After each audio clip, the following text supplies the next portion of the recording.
Hello everyone, it is time for 7.5 and 7.6 for AP Chemistry. I am terribly sorry. I'm homesick today, as you can tell. Oh, but I did figure out my background and how to get that changed, so that was good. But sorry, I am home not feeling great today, but let's get through 7.5 and 7.6. I think it's pretty straightforward, and I hope that you like it as much as you can like chemistry or AP Chem. Okay, so we're going to talk about magnitude and then the properties of the equilibrium constant. The equilibrium constant is the capital K, and the word magnitude just simply means the number. So the number that's associated with it. So let's get into it. Okay, so this is 7.5 where it's very, very short. You just have to be able to understand the K value and what exactly does that mean. So if we have a large K value, that means that we mostly have products. Why? Well, because if this is our equation here, that means the nitrogen monoxide is a product, and then the nitrogen gas and the oxygen gas are reactants. And this is our, I'm trying to draw an arrow, not very successfully, is our expression for this particular equation, where I have the nitrogen monoxide squared on top, because in equilibrium, coefficients are exponents. And then in the denominator, I have my nitrogen gas and my oxygen gas. Each of those raised to the power of 1, and they're multiplied together. And you can look at this picture and see that the red and blue, which represents the nitrogen monoxide, we don't have very many of those. I see one here and one here. We mostly have reactants, which are the nitrogen gas and the oxygen gas. So when we calculate this K value, it's going to be a really, really small number. Why? Because the reactants are in the denominator. And so we have a lot of reactants, and so the larger your denominator, the smaller your overall number. Okay? And then over here we have H2, so we have hydrogen gas and bromine reacting to give us the HBr. And so when we have this particular reaction happening, we notice that this molecule shape is the HBr, and I have lots of them. It's almost to completion. I only have one H2 left and one Br2 left. So when I plug this in to its equilibrium expression, which is down here, this is going to be a really, really large number. The magnitude of K is going to be really, really big. So the bigger it gets, it goes closer and closer to completion. Completion meaning there are no reactants left, and it's not really an equilibrium. It's just a forward arrow. Sorry, guys. All right. So be able to look at K values and be able to discuss just by looking at the value or knowing what the value is, if there's a lot of reactants or if there's a lot of products when it's at equilibrium. So low K values, we're dealing with mostly reactants because the reactants are in the denominator. High K values, that means we're dealing with mostly products when we're at equilibrium because the products are in the numerator. And then if you have a K value that is equal to 1, and it can happen, it's not very common, but it can happen. If your K value is equal to 1, then that means that you have equal amounts at equilibrium. It's very rare, but it technically could happen, and in theory, anything can happen. So there is that. Now, when we're looking, I'm sorry guys, I'm trying not to cough. When we're looking at comparing Q and K, so we did this in the last particular video that we did, I think it was 7.4, but here's what you need to understand and pay attention, that if my K value, get my pen, if my K value, and then I have my Q value, and then my K value and my Q value, and my K value and my Q value. So these bars and these bar graphs that are represented here are only representing the values of K and the values of Q. They're not representing any kind of rate or anything else. It's the value of K and Q. So this first one, they're the same. So that means that it's already at equilibrium. So you calculated a Q value because you weren't sure, and then you compared it to the K value and they're the same value, so you are at equilibrium and then no shifting is going to happen. But when you look at this first one, where the K value is larger than the Q value, so K value is, the K is greater than the Q, then it's going to have to reestablish or establish equilibrium. So that means it's going to shift to the right, because we learned that the arrow points in the direction of the shift. If you write it in alphabetical order, K first, but it's going to shift to the right. That means we're going to create more products, and we got to reduce our reactants and increase our products in order to get these K and Q values to be equal to each other. And then here in this third picture, we have K is a larger value and Q is a larger value and K is a smaller value. So the K is less than Q. And so it is going to have to shift back towards the reactant side. So in order to reach equilibrium, so that means I am going to have to decrease my products and increase my reactants in order to establish or reestablish equilibrium depending on what's going on. All right, this says the same thing again, and we've already talked about this, so I'm just going to keep on rolling because it's a lot of repetition. And that's it for 7.5. Really, all 7.5 was the first slide, ultimately, where we have to understand the magnitude of K and what does it mean, how much reactants I have, and how much products do I have compared to one another. And then in 7.6, we're talking about basically the manipulation of K. So think about what we did in, kinetics with mechanisms, and we would sometimes add them together. Or when we were doing Hess's law and we would have to multiply by a coefficient. This is similar to that, but different. Why? Because in equilibrium, coefficients and such become exponents. So you have to watch out for that. That's one thing that's different with this than the other things, but this is similar to that. So with your K value, we talk about the 3 different things we can do. Number 1, I can reverse an equation. Okay, not a problem, we got that. I can multiply an equation by some coefficient. We know we can do that. We did that in kinetics. We did that in thermochem. We understand this concept. We can do this. And then we can combine reactions together. We understand this. We did this with Hess's law of summation. We did this with mechanisms. We understand this. This is adding on to it. This is how this looks in equilibrium. So don't panic. This is nothing new. We've already been doing all of these things. The only difference is we're looking at K values instead of a delta H value or something else. Okay, so reversing the reaction is pretty simple. Hopefully it makes perfect sense to you. But if we have this particular equation here and we have this K expression, all right, there are values for the nitrogen dioxide in the N2O4. Plug in and you get 0.212. So calculated K value is this number here. And remember, there's no units on K. All right, perfect. So now, and what the question is what is the K value if you reverse the equation? So now it looks like this, where the NO2 are now the reactants and the N2O4 are now the products.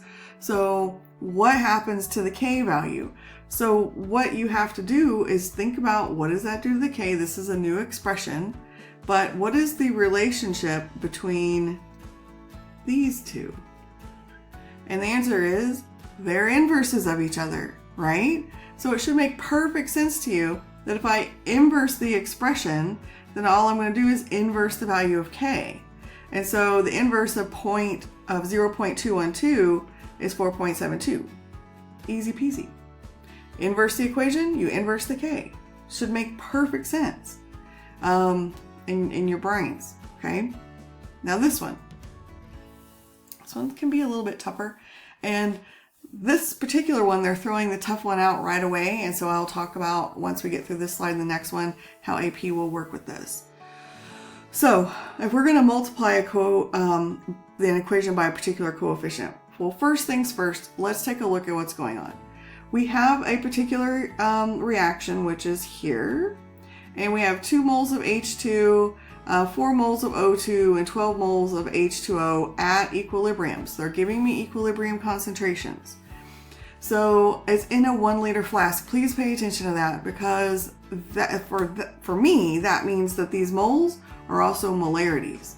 So it's 2 molar H2, and it's 2 molar O2, and it's 12 molar H2O. Okay, so now it's all about molarity. But it's usually not a 1.0, so watch out. It could be a 1.5, it could be a 2, so make sure you're paying attention to the liters, okay? Because they like to get you on that one. So you have this particular equation, you write a K value, and you're like, where the heck did the EQ come from? It's just the K at equilibrium. That's all it is. It doesn't matter. All you had to do is write K. You didn't even have to write anything unless they specifically tell you. So I have K, I plug in, I have all of my species here. Notice this exponent to the 1/2, and you have to remember what that means, and that means a square root. Okay, so watch out for that one, and I'll talk about that again on the next slide in just a second. But that means a square root. So when we plug in our values here, so we have the square root of 4, deal with that first, right? Order of operations. So the square root of 4 is going to be 2, times it by the other 2, which is 4, and 12 divided by 4 is 3. So the K is 3 for this equation. Perfect. Gotcha. Now, what do we do with this particular situation is the equation has now been multiplied by some coefficient. That coefficient happens to be 2. So when you take a look at what does that do to this value here, or the expression, now the H2O in the numerator is squared, the H2 in the denominator is squared, and the O2 is now to the power of 1 because it was a 1/2 times 2, so its coefficient's now 1. And then we get to this value of K. Well, you don't have to do all of this in order to answer this question, because what they want you to get is the relationship was they doubled the equation and they squared the K value. And here they have KC instead of KEQ. It doesn't matter. The point is before the K was 3 and now the K is 9. And how did they get from here to here? Well, they had to square it. And they squared it because they doubled the equation. So if you triple an equation, so let's say we go through and multiply everything by 3 times, then you're going to cube the K value. So whatever, because remember in equilibrium, in our expressions, our coefficients become our exponents. So whatever I do to that equation, I have to raise the K value to the power of that exponent. So then I said I would talk to you about the 1/2. Typically, what's going to happen is you're not going to start here. Typically, you would start here. And you would get 9 for your K value. And then they would say, okay, well, what happens if we half this equation? And so then you have to remember what in the heck the 1/2 exponent means. And that is one thing that every single one of you knows. You've all been taught that. You might not use it that often, so we sometimes forget. So please remember that 1/2 exponent is the same thing as the square root. So it would be the square root of 9, which would be 3. So AP really likes to multiply through by 1/2 on equilibrium equations because it makes sure that you are remembering all your simple basic algebra stuff that you don't use often.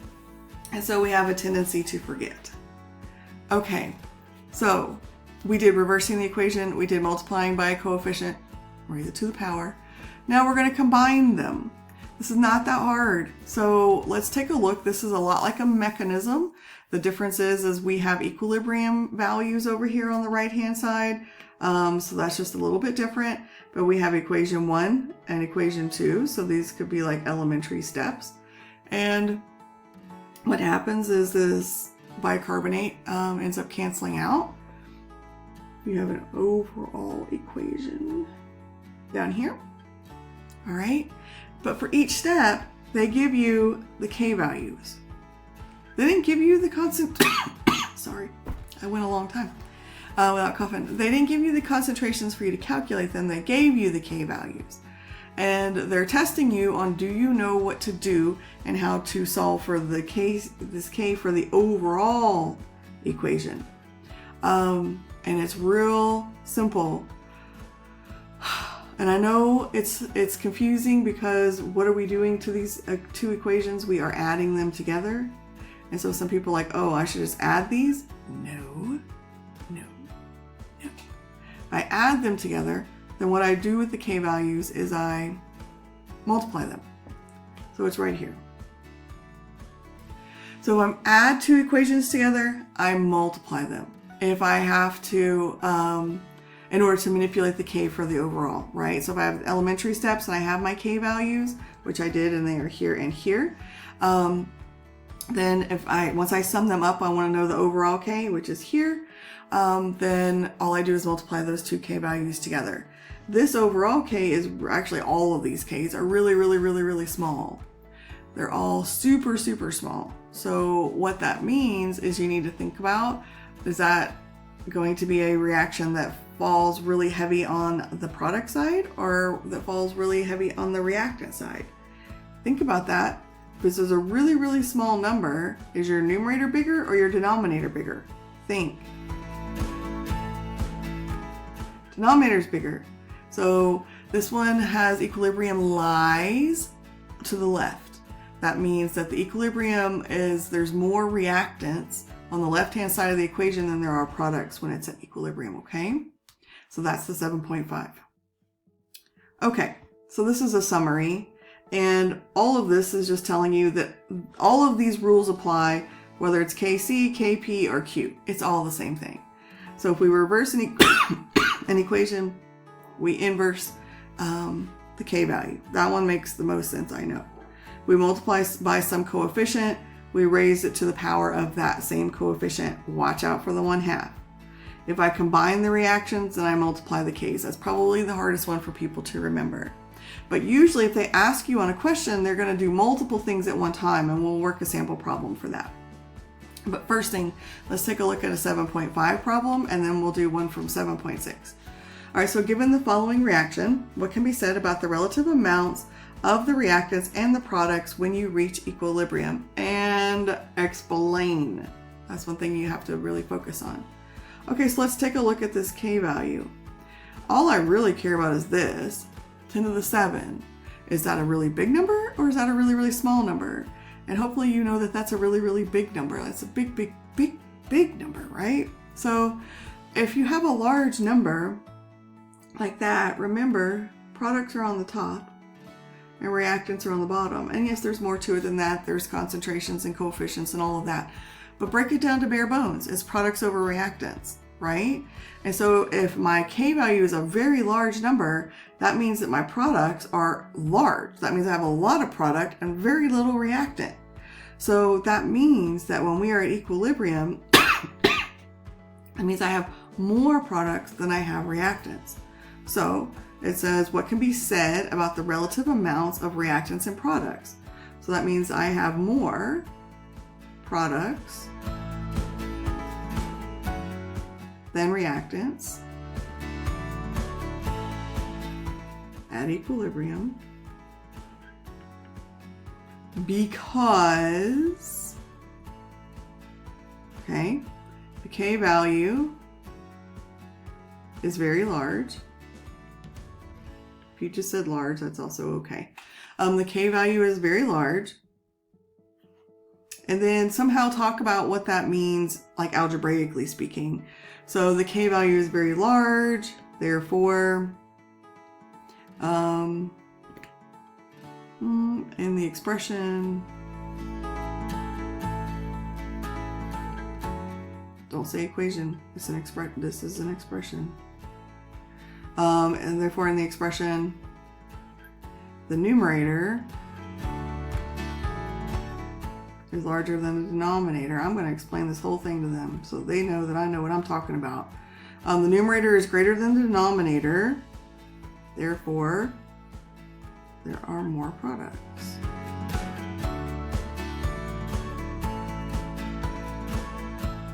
Dang it, I'm out of space. More products. So what I did was I explained and I brought it back full circle to my explanation. So I answered the question, there's more products than reactants. I used the word because I know something. I told them what that meant. because I'm talking about this K value. So what the heck does that mean? You're making an assumption that they know that you know what a K expression looks like, and they're not going to necessarily give you credit for that. So tell them exactly what that means, and then bring it all the way back around full circle to your original claim, and you will be golden on the AP exam. Could you possibly get away with saying a little bit less? The answer is yes, you could, but you could not. Depends on the question and what they're looking for. So rock it out, you guys. Let's do it. All right, last one. Given the following reactions, calculate the value for K for the overall. Okay, so we have 1 and 2 and then overall. Here. All right, well, I'm touching the screen, so it's making me draw little lines. Sorry. All right, so I have 1 and 2, and then I have the overall, and they want to know the K. So I'm going to have to manipulate these Ks. So it doesn't look like I need to flip anyone around because everybody appears to be on the right sides. Notice that in the overall, I don't have D, right? Like I don't have any D. So I currently have 2 up here and 1 down here, and they're going to have to cancel out. So the easiest thing to do is to multiply equation 2 by 2. So that's going to give me 2 D's, 2 B's, and 2 E's. And then that's going to be 15 squared. And then when I do that, the 2 D's are going to cancel out. And let's see what that does here. It gives me 1A, 3 B's, 1 C, and 2 E's. So now I'm good. So first things first is I have to square the 15. So get that calculator out. So 15 squared is 225. And that's for the new K for equation number 2. And then you have your K1, which is just 5. I didn't do anything to equation 1. Now I'm going to take equation 1 and 2 and I'm going to combine them. And when I combine them, I have to multiply my K values. So 225 times 5, so that means my new K value is 1,125. If you're keeping sig fig straight, you would say 1,100. And that's that. That's your new K value. Multiply the second equation by 2, so the D's would cancel out, and it would also give me 2 E's in my product, which is what I'm looking for. So I squared the K2. And then when I combined them together, combination, then I had to multiply those K values. And that's it. You got it. All right, guys. Thank you. Have a good day. Let me see if I can